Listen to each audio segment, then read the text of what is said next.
ये देखो, फिर से शुरू हो गई। मैं तो परेशान हो गई हूँ इस लड़की से। क्या हुआ माँ, क्यों इतना गुस्सा कर रही हो? गुस्सा न करूं तो क्या करूं? हाँ, कब से आवाज लगा रही हूँ, लेकिन इन मैडम को एक बार में सुनाई कहाँ देता है। ओहो माँ, आप ही देखो ना, मैंने कितना सुंदर डिजाइन बनाया है। बस इसी में ध्यान लगा था मेरा, शायद इसीलिए आपकी आवाज सुनाई नहीं दी होगी। अच्छा बताओ क्या काम है, मैं ये बाद में पूरा कर लूंगी। कुछ काम नहीं, खाने की थाली कब से लगा कर रखी है। अब महारानी को फुर्सत मिल गई हो तो चलकर खा लो। अच्छा खाना खाना है, अब आप शुरू करो, मैं बस 2 मिनट में आऊं। हाँ हाँ पता है तेरे 2 मिनट। इतना कहकर हिना की माँ सुमित्रा गुस्से में वहां से चली गई और फिर खाने की मेज पर। अरे क्या हो गया, इतने गुस्से में क्यों हो भाग्यवान? अब आप ही समझा लीजिए अपनी लाडली को, मेरी तो एक नहीं सुनती। हाँ तो क्या हो गया, तुम पे ही तो गई है। आपको मजाक सूझ रहा है? यहाँ मेरा दिमाग खराब हो रहा है। सारा दिन बस मेहंदी के डिजाइन बनाती रहती है और कोई काम ही नहीं है इसे। इसका मतलब वो सच में तुम पर ही गई है। तुम्हें भी तो मेहंदी लगाने का बड़ा शौक था ना इस उम्र में। हाँ, पर मैं घर का सारा कामकाज निपटाने के बाद ये सब करती थी। अरे ये तो खाना पीना भी छोड़कर बैठी है। सुमित्रा अपने पति सुरेश से हिना की शिकायतें कर ही रही थी कि तभी हिना वहां आ गई। क्या बनाया माँ? खुशबू तो बड़ी अच्छी आ रही है। मिल गई तुझे फुर्सत। हाँ माँ, देखो ना मेरा आज का डिजाइन। पापा देखिए ना कैसा है। सच में डिजाइन तो वाकई बढ़िया बनाया है लाडो। ये लाडो बोल बोल कर आपने ही इसका दिमाग खराब करके रखा है। मेरी जान को कितना काम है पता है, ती जा रही है, मगर ये लड़की मेरी बिल्कुल मदद नहीं करती। ओहो, आज सिर्फ खरी खोटी ही सुनाओगी या कुछ खाना भी मिलेगा भाग्यवान? सुरेश की बात सुनकर सुमित्रा की हंसी निकल गई और उसे हंसता देख सभी लोग हंसने लगे। हिना अपने माता पिता की अकेली संतान थी। हिना को बचपन से ही मेहंदी के नए नए डिजाइन बनाने का बड़ा शौक था। वो कागज पर रोज कुछ न कुछ नया बनाने की कोशिश करती और फिर उसे अपने या अपनी माँ के हाथों पर लगाती। हिना के कॉलेज की पढ़ाई भी अब पूरी हो गई थी, तो अब उसके लिए रिश्ते आने भी शुरू हो गए थे। अरे सुमित्रा कहाँ हो, जल्दी आओ। क्या हुआ जी? जरा इस फोटो को तो देखो, कैसा है लड़का? दिखने में तो बहुत ही बढ़िया है। हाँ, वो कानपुर वाले फूफा जी है ना, उन्होंने बताया इस लड़के के बारे में। अपनी हिना के लिए कैसा रहेगा? लड़का काम क्या करता है और परिवार में कौन कौन है? फूफा जी बता रहे थे कि कानपुर में इनका अपना कारखाना है। वहाँ ये अपना दोने पत्तल और डिस्पोजल वगैरह बनाते हैं। ये अच्छा पैसा कमा लेता है, फूफा जी की रिश्तेदारी में है। हाँ, पर उससे पहले ये फोटो एक बार हिना को तो दिखा दो। उसे लड़का पसंद आ जाए तभी बात आगे बढ़ानी चाहिए ना।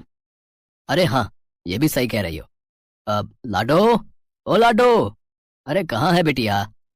सुरेश ने फौरन जाकर कमल की फोटो हिना को दिखाई तो हिना को भी कमल पसंद आ गया। उधर कमल को भी हिना पहली ही नजर में भाग गई और इस तरह से कुछ ही दिनों में कमल और हिना की शादी खूब धूमधाम से हो गई। शादी के बाद कमल और हिना अपनी गृहस्थी में बहुत खुश थे। फिर एक शाम। ये क्या लिख रही हो हिना? लिख नहीं रही हूँ, मेहंदी का डिजाइन बना रही हूँ। अच्छा, पर कागज पर क्यों?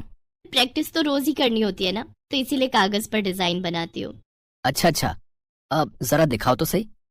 अरे वाह, ये डिजाइन क्या सच में तुमने बनाया है? हाँ अच्छा है ना।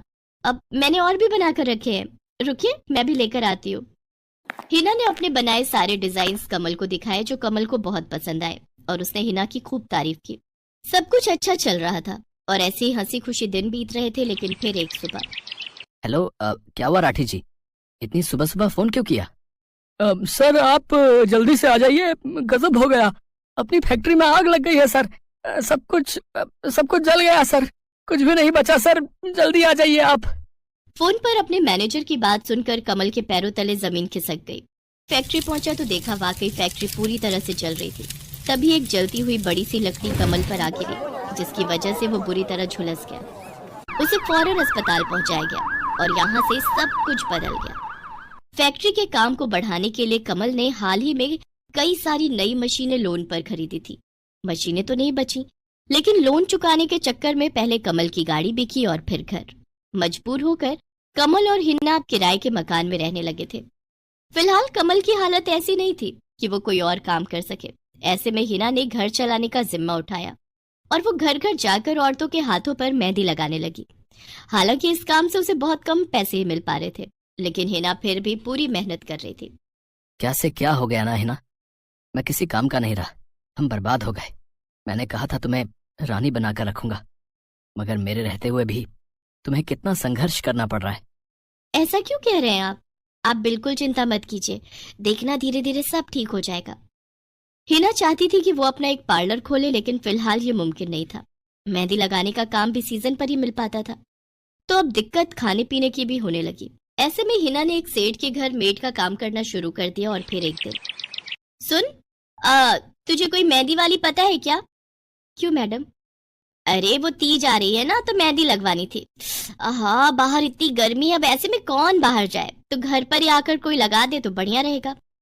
अब हाँ हाँ मैडम, मैं बहुत अच्छी मेहंदी लगाती हूँ, आप मुझसे लगवा लो। ना ना ना, अगर खराब कर दी तो? तीज की पार्टी है मेरे यहाँ, मेहंदी तो बढ़िया ही लगवानी है मुझे। मैडम आप बिल्कुल चिंता मत कीजिए, और रुकिए, मैं अभी आपको कागज पर मेहंदी का डिजाइन बनाकर दिखाती हूँ, फिर आगे आप ही तय करना। इतना कहकर हिना ने फौरन एक कागज लिया और कुछ ही देर में उस पर एक बहुत ही सुंदर मेहंदी का डिजाइन बना दिया। और फिर, अरे वाह, ये तो सच में बहुत सुंदर है, बिल्कुल नया और बहुत ही खूबसूरत डिजाइन है। अब तो ये डिजाइन मेरे हाथ पर भी सेम टू सेम लगा देगी ना? हाँ मैडम, आप मुझ पर विश्वास कीजिए, मैं बचपन से ये करती आई हूँ। उस दिन हिना ने पूरे मन से अपनी मालकिन के दोनों हाथों पर मेहंदी लगाई। हिना ने जो डिजाइन बनाया था वो एकदम नया था और सुंदर भी। फिर अगले दिन, नमस्ते साहब, वो आपको कुछ? हाँ हाँ, मैं तुम्हारा ही इंतजार कर रहा था। ये कल शिवानी के हाथों पर तुम ही ने मेहंदी लगाई थी ना? जी साहब, मैंने ही लगाई थी। अब कोई गलती हो गई क्या मुझसे? नहीं नहीं, ऐसी कोई बात नहीं है, बस ये जानना था तुमसे कि मेहंदी का वो डिजाइन कहाँ से देखकर लगाया तुमने? कहीं से नहीं साहब, वो तो मैंने खुद से सोचा था, मैं कभी कहीं से देखकर डिजाइन नहीं बनाती। अच्छा, अगर ऐसा है तो जरा ये कागज और जरा इस पर एक मोर की थीम पर बेस्ड एक डिजाइन बनाकर दिखाओ, पर याद रहे डिजाइन बिल्कुल नया होना चाहिए। जी साहब, बस 2 मिनट दीजिए। हिना ने बस कुछ मिनटों के अंदर वो करके दिखा दिया, जिसे देखकर उसका मालिक साहिल मल्होत्रा हैरान रह गया। वाह, सच में कमाल है ये तो। अब तुमने डिजाइनिंग सीखी है क्या कहीं से? नहीं साहब, सीखी तो नहीं, लेकिन मुझे बचपन से ही शौक है मेहंदी लगाने का, तो बस इसीलिए। समझ गया। देखो ही ना, तुम्हारा हुनर लाजवाब है और तुम्हें अपने इस हुनर को ऐसे बेकार नहीं जाने देना चाहिए। जी मतलब? तुम्हें पता है ना, मेरी फैक्ट्री में लेडीज कपड़ों के लिए कपड़ा बनता है, लेकिन काफी समय से मैं परेशान हूँ, क्योंकि सूट साड़ियों वगैरह के लिए मेरे पास नए डिजाइन्स की कमी पड़ गई है। लेकिन अब लगता है ये कमी नहीं रहेगी। बोलो, बतौर डिजाइनर मेरे लिए काम करोगी तुम? जी साहब, बिल्कुल करूंगी। ये हिना के लिए सपने के सच होने जैसा था। अब वो काम वाली बाई से एक डिजाइनर बन गई।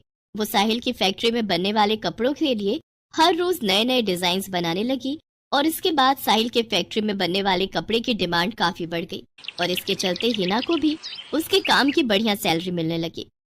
हिना अब अपनी कमाई से न सिर्फ अपना घर खर्च चलाने लगी, बल्कि उसने शहर के बढ़िया डॉक्टर से कमल का इलाज भी कराया, जिससे कमल बहुत जल्दी ठीक हो गया और उसने भी काम करना शुरू कर दिया। पर इस सब में पूरा 1 साल बीत गया और एक बार फिर से तीज का त्योहार आया। देखिए तो कैसी लग रही हूँ मैं? बिल्कुल चांद जैसी लग रही हो। हिना ने नई हरे रंग की साड़ी पहनी हुई थी, जो उसने खुद डिजाइन की थी, और वाकई वो उसमें बहुत ही सुंदर लग रही थी। हिना, तुम सच में बहुत बहादुर हो। मैं तो उस हादसे के बाद उठकर खड़ा ही नहीं हो पाता, लेकिन तुमने सब कुछ ठीक कर दिया। तीज का ये त्योहार ही इसलिए है जी, मैं आपको कभी कुछ नहीं होने दूंगी।